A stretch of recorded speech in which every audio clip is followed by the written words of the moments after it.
Vaginal infection అనేది ఒకవేళ వస్తే దాని ద్వారా వచ్చేటటువంటి ఇబ్బంది చాలా నెక్స్ట్ లెవెల్లో ఉంటుంది. ఎవరికి చెప్పుకోవడానికి కూడా లేకుండా ఉంటుంది. కొంతమంది అయితే డాక్టర్స్ కి చెప్పడానికి కూడా సిగ్గుపడుతుంది. సో దీనికి సంబంధించి ఏదైనా మంచి ప్రోడక్ట్ గానీ లేకపోతే మంచి మెడిసిన్ గానీ ఏదైనా చెప్తారా? ఇప్పుడు మీరు అన్నట్టు వజైనల్ ఇన్ఫెక్షన్స్ కానీ ఏమైనా డిస్కంఫర్ట్ ఏమైనా ఉన్న వాళ్ళు, లేదంటే అది ప్రివెంటివ్ గా అదేం రాకుండా హెల్దీగా మెయింటైన్ చేసుకోవాలి అనుకున్నా కూడా మీకు ఫెమిడిలైట్ అనేది చాలా బాగా హెల్ప్ చేస్తుంది. దీంట్లో మనకి ఏంటి అంటే 2 స్ట్రెయిన్స్ ఉన్నాయండి, ప్రోబయోటిక్ స్ట్రెయిన్స్.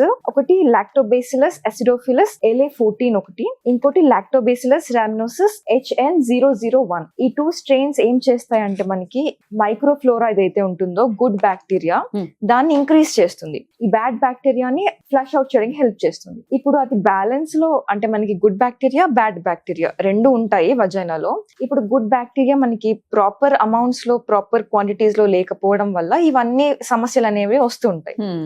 ఇప్పుడు అది అట్లా ఉండాలి అంటే మనకి pH కూడా ప్రాపర్ గా 3.5 నుంచి 4.3 వరకు అసిడిక్ pH మెయింటైన్ అవుతే చాలా హెల్తీ. అది మెయింటైన్ చేయడానికి కూడా మనకి ఫెమిడిలైట్ అనేది చాలా బాగా హెల్ప్ చేస్తుంది. రైట్. వజైనా క్లీన్ చేసుకునే విషయంలో కూడా ఈ సోప్స్ ని జనరల్ గా మనం బాడీకి పెట్టే సోప్ తో కూడా క్లీన్ చేసేసుకుంటూ ఉంటారు.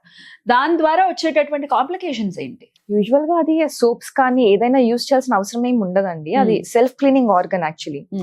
కానీ ఇప్పుడు కొన్ని సార్లు ఇన్ఫెక్షన్స్ కానీ ఏమైనా వచ్చినప్పుడు ఇంటిమేట్ వాషెస్ అట్లాంటివి ఏమైనా యూజ్ చేస్తూ ఉంటారు. యాంటీ ఫంగల్స్, యాంటీ మైక్రోబియల్స్ చాలా యూజ్ చేస్తారు. యాంటీబయాటిక్స్ కూడా యూజ్ చేస్తారు. కరెక్ట్. అలాంటివి యూజ్ చేసినప్పుడు మనకి ఏమవుతుంది అంటే ఇది గుడ్ బ్యాక్టీరియా ఇంకా బ్యాడ్ బ్యాక్టీరియా రెండు డిస్టర్బ్ అయిపోతాయి, రెండు చచ్చిపోతాయి.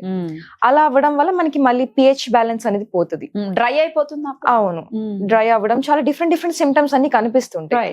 అలాంటివన్నీ మనకి వచ్చినప్పుడు ఇది మన ఫెమిడిలైట్ చాలా బాగా హెల్ప్ చేస్తుంది. ఎందుకంటే దీంట్లో మనకి ప్రోబయోటిక్ కంటెంట్ ఉంటుంది, స్ట్రెయిన్స్ ఉంటాయి దీంట్లో, ప్రోబయోటిక్ స్ట్రెయిన్స్. దాని ద్వారా మనకి గుడ్ బ్యాక్టీరియా అన్నది అమౌంట్స్ ఇంక్రీజ్ అవుతుంది, క్వాంటిటీ. అది అవ్వడం వల్ల హెల్తీగా మెయింటైన్ అవుతుంది. రైట్. ఇది ఇంటేక్ అంటే టాబ్లెట్స్ రూపంలో ఉంటుందా అండి? ఇది 30 క్యాప్సూల్స్ ఉంటాయి దీంట్లో.